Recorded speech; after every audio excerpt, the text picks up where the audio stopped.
Assalamu alaikum wa rahmatullahi wa barakatuh. Je suis tellement émue en faisant cette vidéo, subhanallah. Je sais même pas par où commencer. Bref, j'ai une grande annonce à vous faire. Je vous avais dit que mon mari voulait faire le ramadan, Inch'Allah. Donc, comme vous le savez, mon mari n'était pas musulman. Ça fait 3 ans qu'on est ensemble, ça fait depuis 2015 qu'on se connaît, 2014 qu'on se connaît. Et à l'époque, il m'avait posé plein de questions par rapport à l'islam, vers 2016. Et finalement, il ne s'est pas converti. Mais il croyait en Dieu, il n'avait pas de religion, mais il croyait en un Dieu unique, alhamdoulilah. Mais il n'a jamais vraiment voulu mettre de religion, de mots sur sa croyance en fait. Et bref, là, il m'a dit, il y a je crois un mois, un truc comme ça, qu'il voulait faire le ramadan avec moi. Et du coup, subhanallah, je vous ai demandé tout à l'heure de faire des doigts. Je vous ai demandé tout à l'heure de faire des doigts pour lui, pour qu'Allah le guide et qu'il se convertisse. Hier, j'ai parlé avec la sœur E'aim el-Nour. Je sais pas si vous la connaissez, elle parle de beaucoup de fiqh sur son TikTok, elle a le niqab. Qu'Allah la préserve. J'ai parlé avec elle en privé hier par rapport à ma baisse de foi, par rapport à mes péchés, etc. J'avais besoin de conseils. Et subhanallah, elle m'a conseillé de quitter mon mari, de le quitter et que, Inch'Allah, en le quittant, peut-être qu'il aura un électrochoc et que Allah décidera de le guider.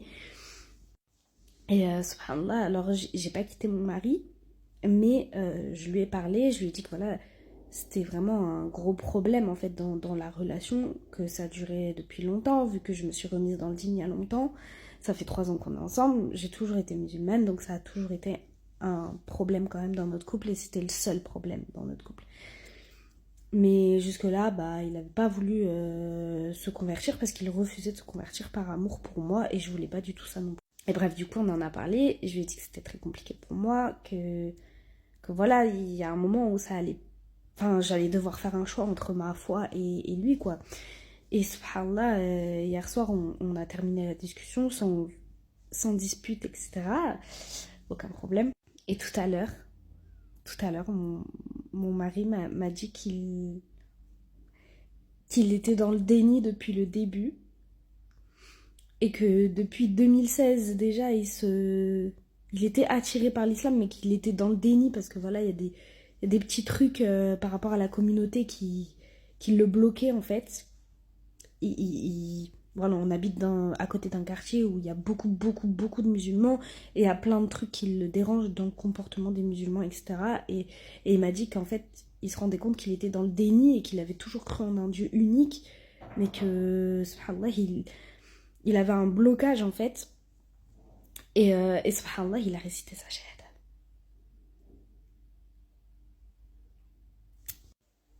Je suis très émue. Subhanallah.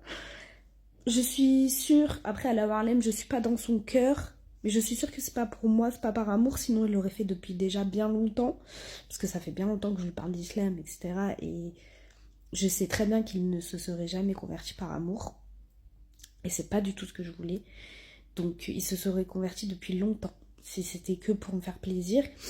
Donc je sais que c'est sincère, à la Harlem, je lis pas dans les cœurs, mais je le connais. Et subhanallah, en fait, je me dis, j'ai voulu faire un pas vers Allah. Du coup, en ayant cette discussion avec mon mari, en lui faisant comprendre que c'était compliqué pour moi, et Allah a décidé de guider mon mari. Subhanallah. Donc là, nous, on n'a pas fait de halal. Hein. On n'a pas fait de mariage religieux, forcément, puisqu'il n'était pas musulman. Donc on n'a pas pu faire de mariage religieux. Donc on était dans la fornication, tous les deux.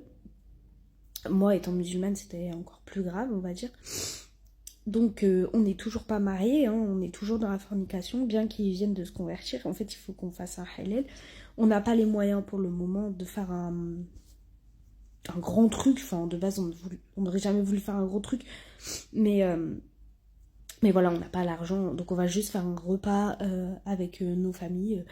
Voilà, nos familles qui sont présentes, parce que moi j'ai de la famille un peu partout, mais du coup la famille qui est présente dans le sud, juste un repas, voilà, simple, histoire de dire on a fait le halal, on est dans les règles, en fait. Subhanallah, j'arrive pas à y croire. C'est un rêve qui devient réalité, ça va débloquer tellement de choses. Subhanallah, vraiment, ne perdez jamais confiance en Allah, il est capable de tout, vraiment. Il y a un moment où je me disais que mon mari ne se convertirait jamais, et pourtant il me disait qu'il croyait en Dieu, en un Dieu unique, il était très intéressé par l'islam, etc. Il me laissait tout faire. J'ai eu de l'espoir pendant longtemps, et en fait, hier justement, avec la discussion avec la discussion que j'ai eue avec Aïm El Nour, je me suis dit en fait c'est terminé, enfin je veux dire il changera pas, il se convertira pas en fait, ça fait tant d'années que je lui parle de l'islam et qui se convertit pas que c'est mort en fait, il le fera pas. Et subhanallah, hier j'étais en mode de le quitter et là subhanallah, j'ai du mal, franchement j'ai même du mal à y croire. Subhanallah, mais il faut que j'y croie parce que Allah est capable de toute chose. Allah est capable de guider n'importe qui, subhanallah. Et moi qui ai toujours eu peur, je me suis toujours dit, mais si je quitte mon mari, mais il va se reculer de l'islam carrément même. Il va détester l'islam. Mais en fait, non, Allah il facilite. Allah il guide qui il veut. Et si on abandonne quelque chose pour Allah, il nous le rend fois 10 000.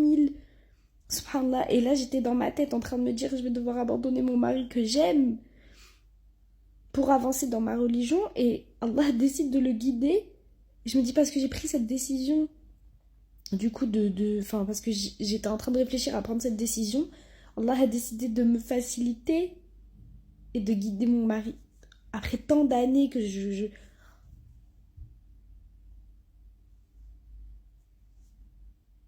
Allahu Akbar. Vraiment, c'est là où je me dis que pourquoi on s'éloigne d'Allah. Je me demande pourquoi on s'éloigne d'Allah, parce qu'en vrai, il fait tout ce qu'on veut qu'il fasse. Quand on le met en fait en premier rang, il fait tout ce qu'on veut. Il réalise tous nos souhaits, subhanallah, même les choses qu'on se disait qui arriveraient jamais. Allah, je suis tellement reconnaissante. Je suis tellement reconnaissante, vraiment.